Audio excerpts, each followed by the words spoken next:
apakah benar ya tadi kita membahas tentang kepuasan penonton. Apakah di video ini penontonnya puas gitu. Nah, di sini saya akan tunjukkan buat teman-teman.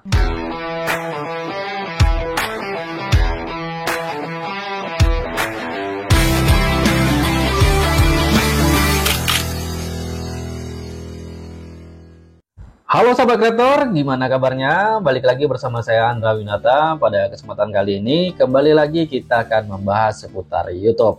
Nah, banyak sekali komentar-komentar di video-video saya sebelumnya, teman-teman kreator yang mengeluhkan kenapa akhir-akhir ini penonton atau penayangan itu sedikit ya. Jadi pada hari ini saya akan membahasnya dan juga ada apa nih dengan algoritma YouTube. Nah, jadi topik pada kesempatan kali ini kita bahas juga algoritma YouTube. Nah, teman-teman, bagi kalian yang belum nonton video di channel ini ya, di channel Creator Insident nanti teman-teman tonton, ini adalah pembahasan tentang YouTube algoritma. Nah, di sini nanti teman-teman akan mengetahui sebenarnya ada apa dengan algoritma gitu. Sebenarnya teman-teman, kalau saya lihat dari video ini, intinya adalah algoritma itu tidak ada perubahan yang signifikan, itu tidak ada guys ya. Dan kalau saya ambil kesimpulan dari video ini, yaitu algoritma itu akan bekerja ketika penonton merasa puas dengan video kita guys. Dan nanti teman-teman bisa cek videonya dan silakan kalian tonton secara full. Bagi teman-teman atau kreator yang saat sekarang ini menyalahkan algoritma, sebenarnya algoritma itu tidak ada yang salah sebenarnya ya. Sangat fair sekali algoritma saat sekarang ini. Karena algoritma memang berpihak kepada penonton ya. Jadi yang menentukan nasib video kalian itu, algoritma itu bisa bekerja, rekomendasi bisa bekerja, itu dari interaksi penonton. Semua yang dari penonton ini, sinyal-sinyal dari penonton inilah yang dibutuhkan algoritma. Jadi bagi teman-teman kreator yang ingin channelnya cepat berkembang di YouTube, maka mulai saat sekarang ini rangkul penonton dengan baik, ajak mereka berinteraksi, kemudian buat video yang disukai oleh penonton. Karena apabila kalian membuat video yang disukai oleh penonton, maka video kalian itu bakalan ditonton ya. Jadi semisal kalau kita diposisikan sebagai penonton gitu, kita bakalan nonton, pastinya menonton video yang kita sukai. Dan pastinya kalau kita nonton video yang kita sukai, kita nonton sampai habis, sampai kelar tuh video bakalan kita tonton guys ya. Tapi kalau kita direkomendasikan video yang nggak kita suka, video yang nggak banget lah buat kita, kalau direkomendasikan ke beranda kita, tentunya kita nggak bakalan nonton. Tetapi kalau seandainya video yang kita sukai, contoh saya minatnya channel tentang YouTube ya. Ketika nanti direkomendasikan channel YouTube Creator Indonesia, pastinya saya tonton dong gitu guys ya. Lalu di situ nanti akan ada rekomendasi channel Dendisi atau channel Khairuni Sadlina atau channel Zona Tutorial. Nah, maka di sini saya akan tonton. Kenapa? Karena satu niche. Dan saya suka juga mendapatkan informasi-informasi, updatean terbaru tentang YouTube. Nah, ketika saya diberikan video-video ya tentang artis atau tentang gosip saya nggak suka, maka saya akan skip. Maka daripada itu, saya sarankan buat teman-teman kreator, kalian buatlah video yang disukai oleh penonton di channelmu. Karena penonton di channel itu beda-beda ya guys ya, targetnya beda-beda. Nah, jadi intinya kepuasan penonton itu adalah ujung tombak untuk channel kalian bisa berkembang ya. Jadi kalau seandainya kalian bisa merangkul penonton, berinteraksi dengan penonton, penonton suka dengan video kalian upload video, penonton bakalan nonton, maka rekomendasi itu berjalan dengan baik ya. Karena apabila nanti direkomendasikan ke beranda-beranda penonton kalian, mereka nonton sampai habis, maka algoritma YouTube akan bekerja, sinyal-sinyal itu algoritma ini dapatkan sehingga direkomendasikan lagi ke banyak orang. Sehingga nanti lebih luas video kalian itu ditemukan oleh orang banyak sehingga kalian mendapatkan penonton. Nah, jadi seperti itu teman-teman. Nah, sahabat kreator, itu tadi yang kita bahas adalah teori-teorinya ya. Jadi di sini kita akan membahas sesuai dengan data yang ada di analisis YouTube ya, atau di YouTube Studio Di situ kita akan langsung buka analisis di channel YouTube saya yang satu lagi ya. Jadi di sini saya punya beberapa channel guys. Saya akan tunjukkan dari beberapa channel saya ya. Nanti saya akan bahas ya buat teman-teman. Jadi saya akan bahas sesuai dengan teorinya. Kemudian di sini kita lihat datanya. Oke guys.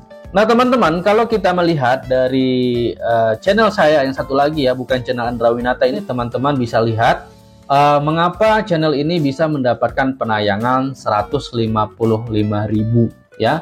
Kemudian di sini saya akan perlihatkan teman-teman apakah interaksi penonton, kemudian apakah benar ya tadi kita membahas tentang kepuasan penonton.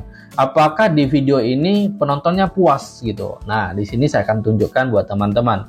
Nah, ketika kita ingin melihat penonton itu puas dengan video kita, maka teman-teman nanti bisa melihat di menu interaksi. Ya, interaksi penonton ini nanti teman-teman klik, maka teman-teman di sini akan melihat waktu tonton ya. Waktu tonton ini juga mempengaruhi video kita direkomendasikan oleh YouTube ke banyak orang. Jadi apabila teman-teman mendapatkan ya waktu tontonnya tinggi ya, rata-rata durasi tontonnya tinggi, maka mesin algoritma akan bekerja dengan baik ya. Nanti akan direkomendasikan ke banyak orang. Ketika nanti direkomendasikan, saya contohkan 500 orang dan 400 orang itu responnya baik, interaksi penontonnya itu bisa like video kalian atau komentar video kalian, maka YouTube akan merekomendasikan lagi ke banyak orang yang lebih luas lagi. Sampai nanti rekomendasi itu berhenti ketika direkomendasikan ke banyak orang, reaksi penonton itu sudah tidak suka lagi dengan video kalian, maka rekomendasi bakalan berhenti. Maka daripada itu teman-teman, ya kalau kalian ingin mendapatkan rekomendasi tayangan yang banyak dari YouTube, maka buatlah konten yang menarik yang bisa membuat penonton itu betah nonton minimal 3 menit. Maka insya Allah nanti pergerakan penayangan bakal nambah ya. Tetapi apabila durasi tonton rata-rata kalian rendah, maka besar kemungkinan video kalian tidak direkomendasikan oleh YouTube. Jadi teman-teman, ini yang harus kita pahami bahwa retensi penonton ya, durasi tonton rata-rata itu sangat mempengaruhi video kita direkomendasikan oleh YouTube.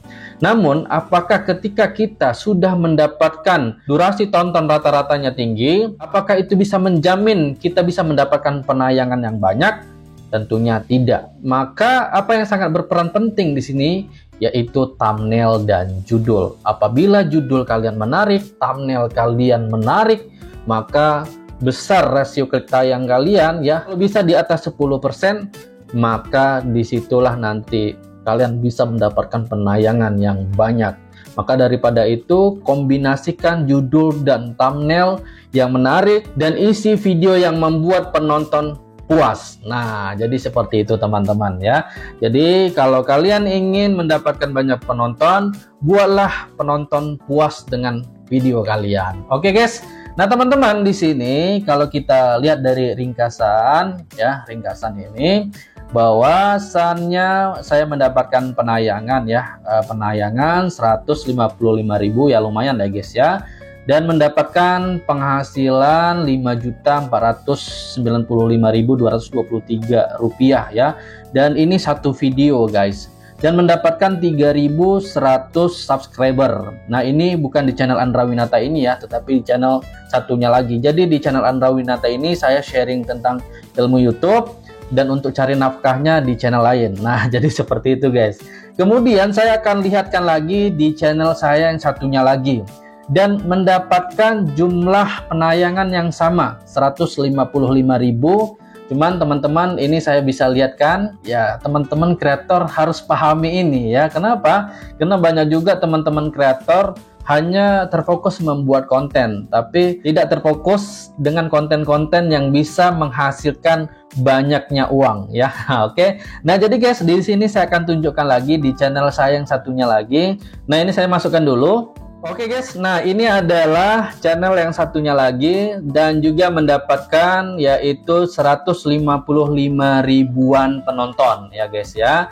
mendapatkan 11 jutaan ya. Dalam satu video saya mendapatkan 11 jutaan, dan ini bukan sombong ya guys ya, tapi ini sesuai fakta yang ada ya di layar ya guys ya. Jadi di sini kita membuka data juga. Kenapa saya lihatkan data ini? Karena saya ingin mengedukasi teman-teman kreator sesuai dengan realita, bukan hanya bacot kosong saja ya. Jadi di sini saya tunjukkan sesuai dengan realita di YouTube Studio di channel saya guys. Oke. Nah teman-teman, tadi saya sudah melihatkan di channel satunya lagi penayangannya 155 ribuan, dan ini juga 155 ribuan. Kemudian saya mendapatkan 2.200 subscriber. Kalau yang tadi dapat 3.100 subscriber dalam satu video. Dan di sini teman-teman bisa lihat untuk estimasinya yaitu 11 jutaan guys ya. Dan itu hanya dalam satu video. Yang tadi 5 jutaan, padahal penayangannya sama guys ya. Yang ini 11 jutaan. Nah, kenapa bisa beda? Nanti kita akan bahas lagi di konten-konten saya selanjutnya. Nah teman-teman, kita kembali lagi ke penayangan. Kenapa penayangan untuk akhir-akhir ini itu menurun, bahkan tidak seperti biasanya? Itu bisa jadi disebabkan karena beberapa faktor. Bisa saja untuk saat sekarang ini penonton atau viewer lebih suka scroll-scroll ya. Mungkin scroll short, video short, sehingga akibatkan berkurangnya penonton di video yang berdurasi panjang. Jadi seperti itu teman-teman. Tapi tetap ya, kita kreator tetap optimis bahwasannya kita di YouTube adalah konten kreator. Kita adalah kreator yang membuat konten. Jangan pernah bosan membuat konten di YouTube. Walaupun penontonnya sedikit, tetap syukuri saja, tetap saja upload ya. Saya selalu bilang kepada kreator pemula, nikmati semua proses yang ada ya, dari editing, upload video, nggak banyak yang nonton, nikmati saja dulu guys ya. Kenapa? Karena ketika kalian menikmati suatu proses, insya Allah nanti bakalan ada hasilnya ya. Kalau seandainya 6 bulan ini nggak dapat hasilnya, bisa kita lihat nanti di 6 bulan ke depan. Jadi kita tetap optimis, tetap konsisten upload video, tetap buat video yang satu niche. Insya Allah channel kalian nanti bisa semakin hari semakin berkembang. Nah jadi dari data-data yang saya lihatkan tadi ini, retensi penonton itu sangatlah penting. Rangkul penonton kalian ya, rangkul penonton kalian agar channel teman-teman bisa mendapatkan data yang dibutuhkan oleh algoritma, sehingga nanti channel teman-teman bisa semakin hari semakin berkembang. Oke, mungkin sampai di sini dulu ya pembahasan kita tentang algoritma. Jadi intinya algoritma itu tidak ada yang berubah. Tetap kepuasan penonton adalah nomor 1. Kalau channel kalian ingin berkembang, buat penonton puas. Kemudian untuk data ya perlu kita ketahui bahwasannya kalau ingin mendapatkan penonton yang banyak di YouTube, usahakan durasi tonton rata-ratanya tinggi ya. Kemudian apabila sudah mendapatkan durasi tonton rata-ratanya tinggi, yang paling penting, yang sangat berperan penting lagi, yaitu thumbnail. Belajar membuat thumbnail dan judul yang menarik guys. Oke guys, mungkin sampai di sini dulu pembahasan kita pada kesempatan kali ini. Semoga bermanfaat. Saya Andra Winata, jangan lupa bahagia dan sampai jumpa.